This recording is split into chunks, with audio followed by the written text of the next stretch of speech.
February 6, 1740. Pope Clement XII has died. The cardinals seal themselves inside the Sistine Chapel to elect his successor. Among them stands Pietro Ottoboni, 72 years old, Dean of the Sacred College, the highest-ranking cardinal in the Catholic Church.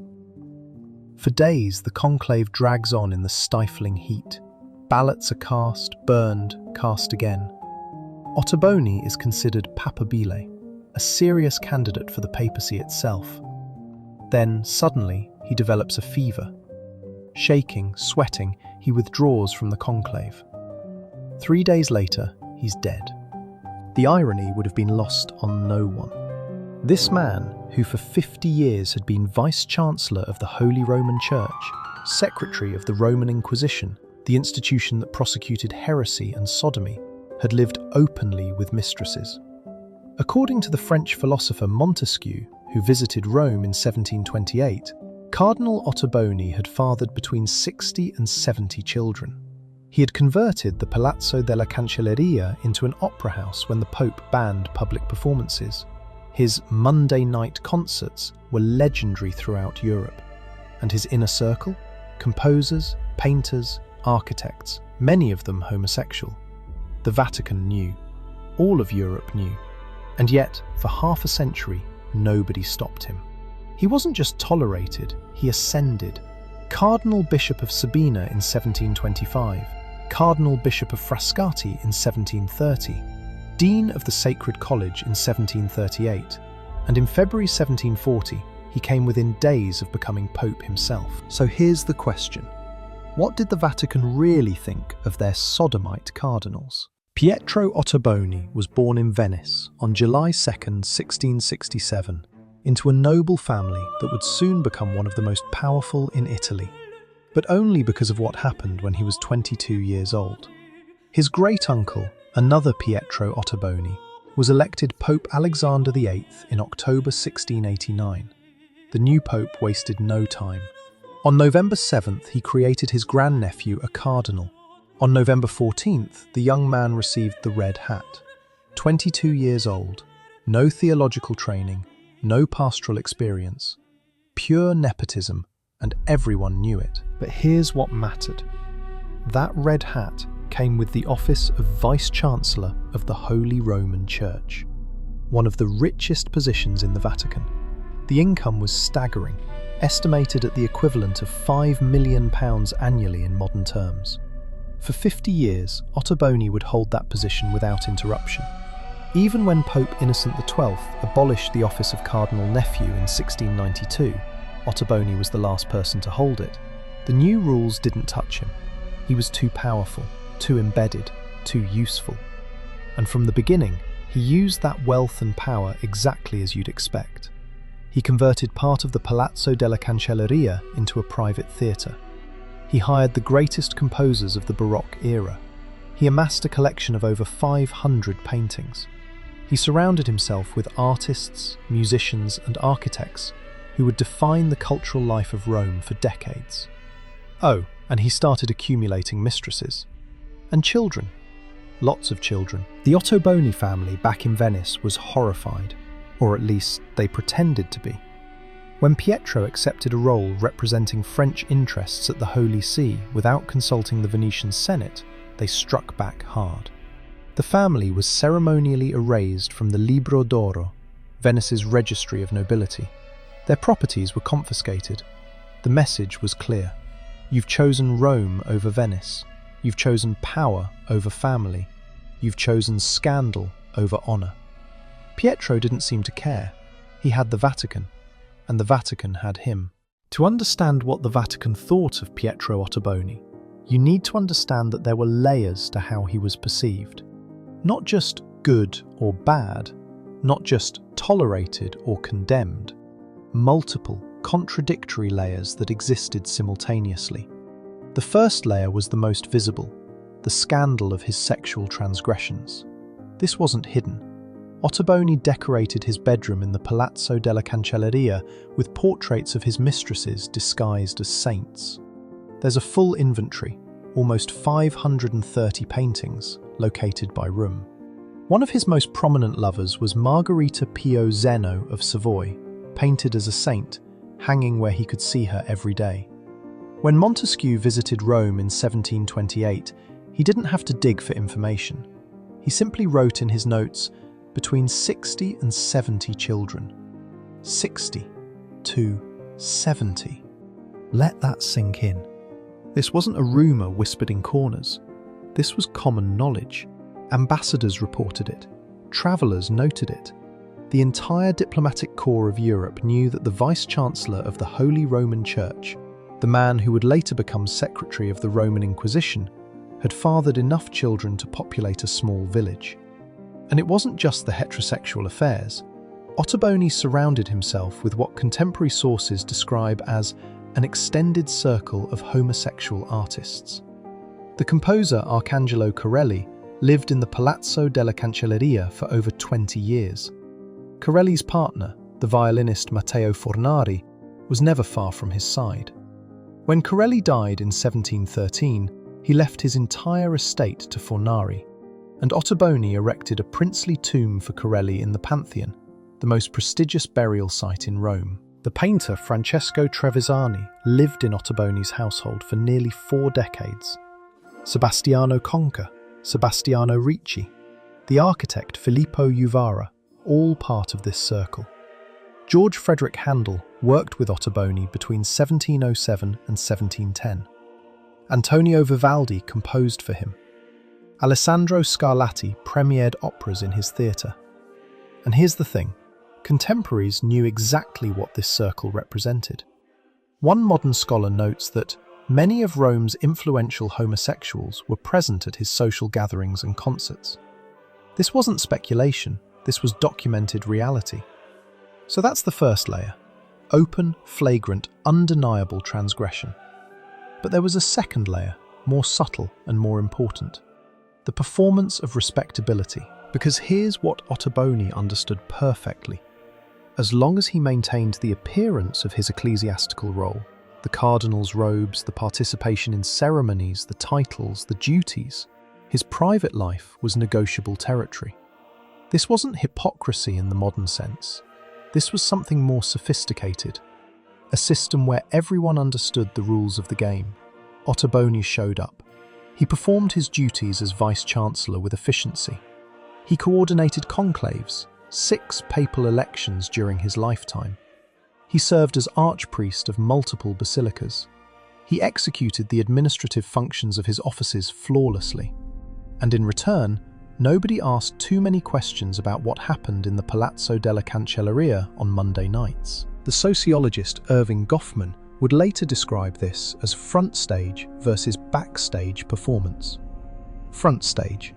Cardinal Ottoboni in his scarlet mozzetta, attending Mass, voting in conclaves, signing documents.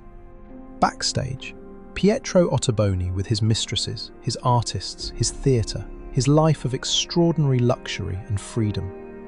The key was that the audience, the other cardinals, the popes, the Vatican bureaucracy, respected the separation. As long as the front stage performance was maintained, the backstage was untouchable. Here's what makes this fascinating. It wasn't ignorance. It was a deliberate, mutually understood system. Baroque Rome didn't operate on the modern binary of closeted versus out. It operated on a different binary, public versus private. Privacy, real privacy, the kind where you could live however you wanted, was a privilege reserved for the aristocracy. And Ottoboni, as one of the most powerful cardinals in Rome, had earned that privilege through his service to the system. Contemporary observers understood this perfectly. When Montesquieu wrote about the 70 children, he wasn't exposing a scandal, he was documenting a known fact. The scandal wasn't that it was happening. The scandal, to foreign observers, was that nobody seemed to care, that the system functioned smoothly despite this massive contradiction between preaching and practice. But it's crucial to understand that this wasn't unique to Ottoboni. Cardinal Benedetto Pamphili, Ottoboni's contemporary and fellow patron of the arts, ran a similar household. Sources describe many of Rome's influential homosexuals attending his social gatherings. He provided safe haven, for composers like Corelli before Ottoboni took over as primary patron. The difference was that Pamphili was more discreet, or at least his transgressions weren't quite as spectacular. What Ottoboni did was push the boundaries of this system to their absolute limit. He continued ascending the hierarchy even as his scandals multiplied. Ambassadors reported his behaviour to their governments, but Rome did nothing. The Venetian Senate excommunicated him for political reasons, but the Vatican protected him. This was a transaction. Both parties knew exactly what they were exchanging. Ottoboni bought his freedom with loyalty, prestige, and competence. The Vatican sold it gladly. February 6, 1740. The moment that should have been Ottoboni's ultimate triumph became his final crisis. Pope Clement XII had died that morning. By tradition, the cardinals would gather in conclave to elect his successor. Pietro Ottoboni, at 72, was not just participating, he was one of the leading candidates. After 50 years as Vice-Chancellor, after decades managing the Church's finances and politics, after 6 previous conclaves where he'd helped elect others, it was finally his turn. Think about what this would have meant. A man with 60 to 70 illegitimate children, a man whose bedroom was decorated with portraits of mistresses painted as saints, a man who had sheltered a circle of homosexual artists for decades, a man who had violated nearly every rule of clerical celibacy and moral conduct, becoming Pope. The conclave dragged on for days in the February heat. The Sistine Chapel, sealed and locked, grew stifling.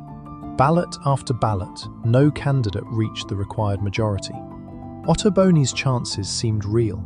Some cardinals supported him precisely because he was predictable, manageable, someone who understood how the system worked. But then the fever hit. Suddenly, violently, Ottoboni began shaking. Contemporary accounts describe him sweating, disoriented, unable to continue. He withdrew from the conclave, an extraordinary step, leaving the sealed chapel in the middle of a papal election. 3 days later, he was dead. Some sources say 3 weeks, but the more reliable accounts say 3 days. Either way, it was fast. The man who had survived 50 years of scandal, who had outlasted 7 popes, who had navigated every political crisis and moral condemnation, died just when the ultimate prize seemed within reach. Was it natural causes? Almost certainly. A fever in a 72-year-old man in 1740 was commonplace and deadly. But the timing couldn't have been more dramatic. The question wasn't just whether Ottoboni died, it was what his near election revealed about the system itself. Because here's the thing, the cardinals knew. Every single one of them knew about the mistresses, the children, the circle of artists, the lifestyle. They'd known for decades. And yet, a significant number of them were prepared to elect him Pope anyway. The fever that killed him didn't save the Church from scandal. It saved them from having to publicly acknowledge what they'd already privately accepted. So what did the Vatican really think of Cardinal Ottoboni? To answer that, we need to look at what different groups actually said and did. Start with the popes themselves, the 7 who reigned during Ottoboni's lifetime. His great-uncle, Pope Alexander VIII, created him cardinal in the first place. Pure nepotism at its most shameless. The old man was 79 when elected, knew he didn't have long, and wanted to secure his family's position. Making Pietro a cardinal at 22 accomplished that brilliantly. But then Alexander died in 1691, less than 2 years into his reign, and you'd expect the next pope to clean house. Pope Innocent XII was a reformer. He took the papacy specifically to end the corruption of nepotism.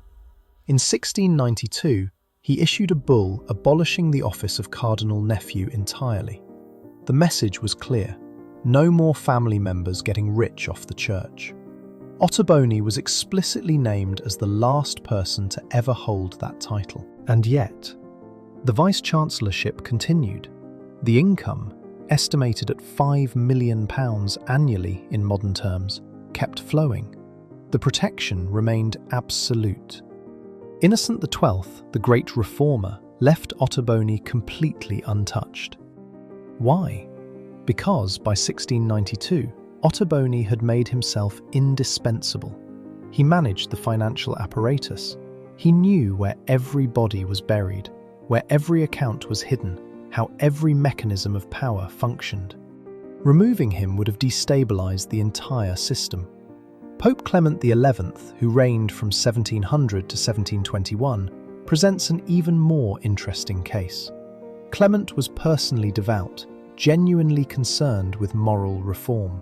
In 1701, he banned public opera performances in Rome, citing moral corruption and distraction from religious devotion. The theatrical culture of Rome, he believed, encouraged licentiousness and sin. Ottoboni's response? He simply moved his opera productions inside the Palazzo della Cancelleria. No longer public performances, now they were private concerts. Monday night academies. The distinction was technical, meaningless in practice. Everyone in Rome knew what was happening. The best composers in Europe premiered works in Ottoboni's theatre. The most influential people in Rome attended. Clement knew. He did nothing. Because attacking Ottoboni meant attacking the cultural prestige that made Rome matter. And Clement, for all his piety, understood that the papacy needed cultural capital as much as spiritual authority. Pope Benedict XIII, who reigned from 1724 to 1730, personally received Montesquieu during the philosopher's visit to Rome in 1728. Benedict was a Dominican, deeply religious, known for his personal austerity. He wore a hair shirt, fasted regularly, spent hours in prayer. And yet he welcomed Montesquieu, who then went home and wrote explicitly about Ottoboni's 60 to 70 children. Think about that. The Pope knew that foreign visitors were observing these scandals, knew that reports were circulating throughout Europe, knew that Ottoboni's behaviour was damaging the Church's reputation. And he did nothing, because by this point, nearly 40 years into Ottoboni's career, removing him was impossible. He'd become part of the infrastructure. His networks, his wealth, his knowledge of how everything worked, these were too valuable to sacrifice for the sake of moral consistency. Why did every pope protect Ottoboni? Because they needed him. They needed his organizational brilliance in managing conclaves, 6 papal elections during his lifetime, and in every single one, Ottoboni coordinated the process, managed the voting, ensured smooth transitions of power. They needed his wealth and cultural patronage to maintain Rome's status as Europe's cultural capital. They needed his political networks connecting the Vatican to courts across the continent. And perhaps most importantly, they needed him to keep doing exactly what he was doing, because if they acknowledged his transgressions officially, they'd have to acknowledge the hypocrisy of the entire system. Ottoboni wasn't an aberration, he was a feature, and every pope from 1689 to 1740 understood that. Now look at the reformist cardinals, the rigorists who were trying to clean up the church after the Council of Trent. We don't have direct quotes from them condemning Ottoboni, which itself is telling.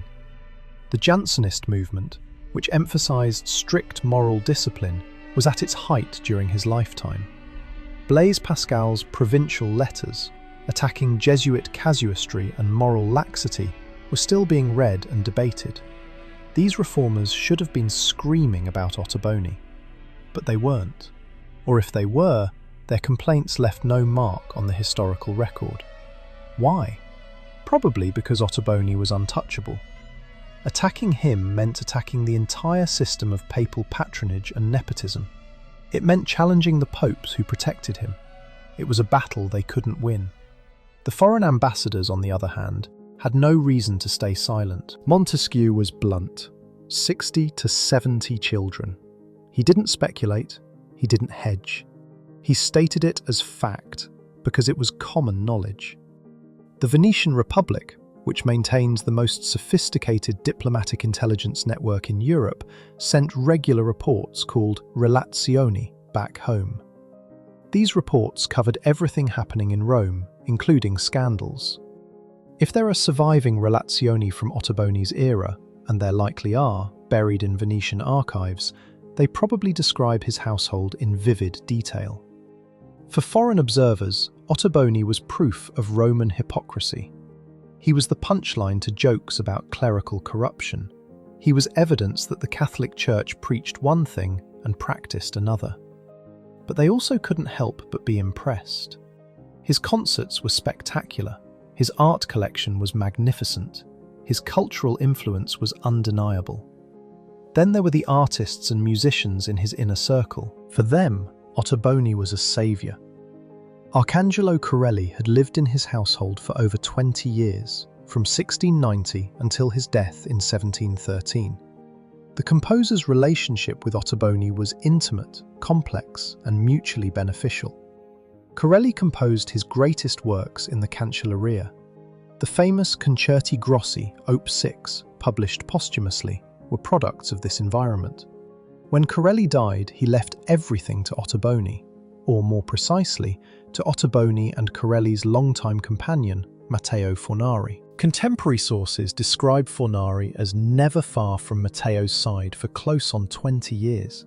The implication was clear to everyone. This was a partnership, romantic and professional, protected by Ottoboni's patronage and the walls of the Cancelleria. Vivaldi dedicated Andromeda Liberata, a serenata, to Ottoboni in 1726.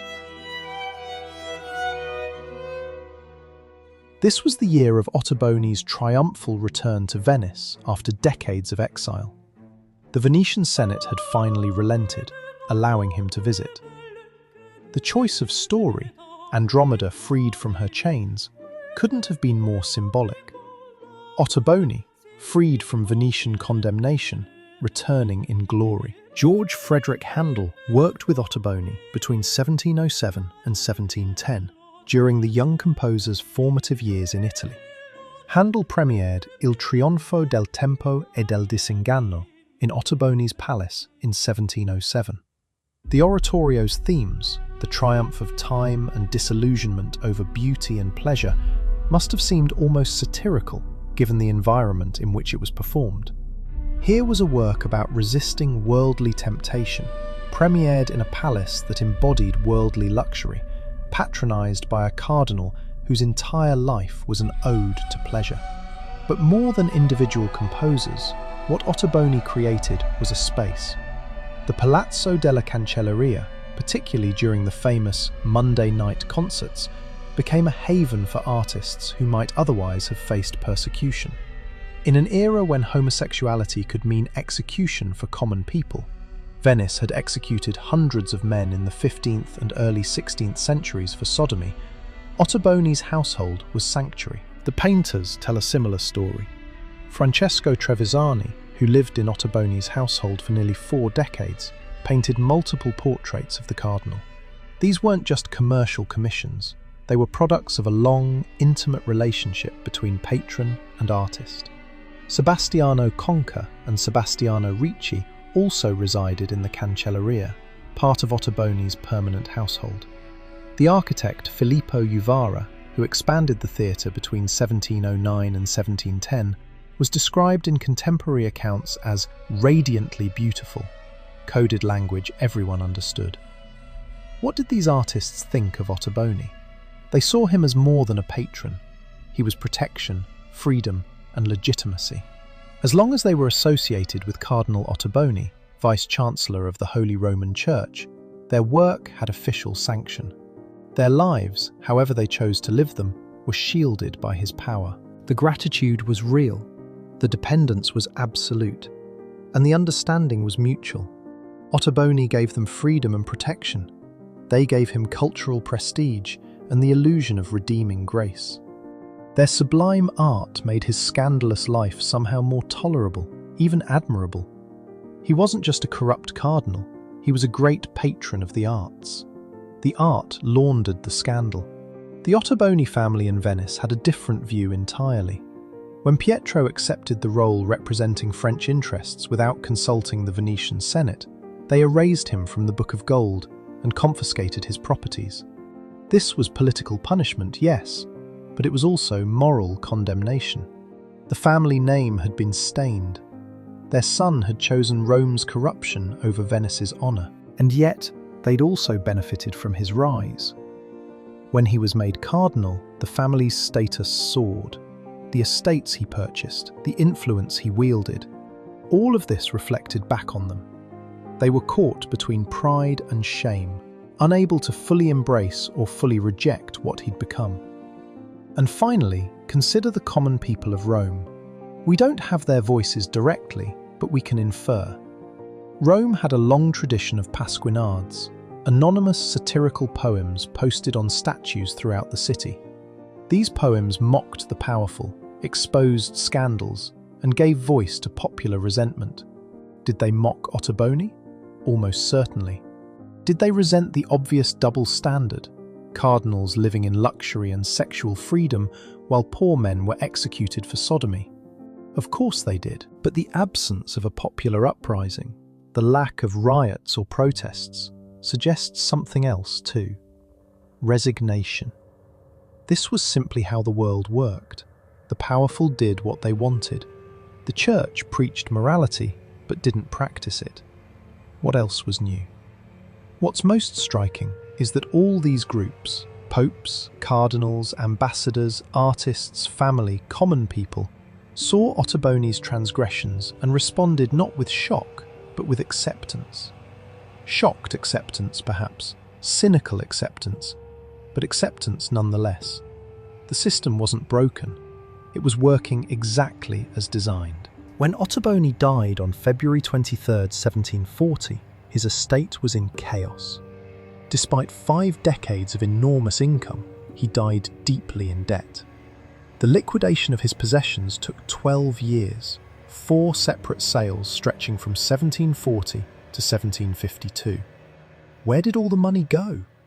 Into art, music, theatre, mistresses, children, and the lifestyle of a Renaissance prince masquerading as a cardinal. His legacy split in 2 directions. Culturally, he's remembered as one of the greatest patrons of the Baroque era. Corelli's tomb in the Pantheon still stands as a monument to his generosity.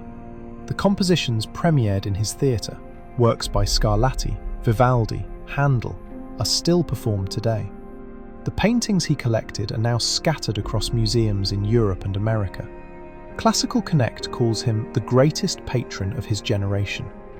But morally, historically, his legacy is more complicated. Ottoboni proved that the Vatican's moral standards weren't standards at all. They were suggestions, applied selectively based on power and usefulness. He demonstrated that you could live in open violation of church law for 50 years and still ascend to the highest positions of authority. He showed that patronage and cultural prestige could launder almost any scandal. Most disturbingly, he normalized the idea that power operates openly, without shame, because it can. His transgressions weren't secret, they were public knowledge. And the Vatican rewarded him anyway, again and again, right up until he died within days of becoming Pope. The question at the heart of this story isn't really about what the Vatican thought of Ottoboni. It's about what Ottoboni's career reveals about the Vatican itself. And the answer is darker than simple hypocrisy. The Vatican understood exactly who Ottoboni was. They made a calculated decision that his administrative competence, political loyalty, and cultural prestige were more valuable than moral consistency. They traded protection for service, immunity for loyalty, advancement for results. It wasn't a failure of the system, it was the system functioning perfectly. A system where power protects power, where performance matters more than principle, and where the appearance of morality substitutes for actual morality. Ottoboni didn't break the rules. He mastered the game of knowing which rules actually mattered and which were just for show. February 6th, 1740. A feverish cardinal withdraws from the conclave, dying 3 days later.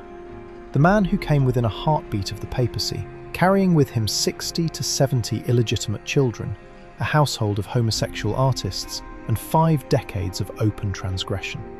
The Vatican knew, Europe knew, everyone knew. And for 50 years, nobody stopped him. What does that tell us?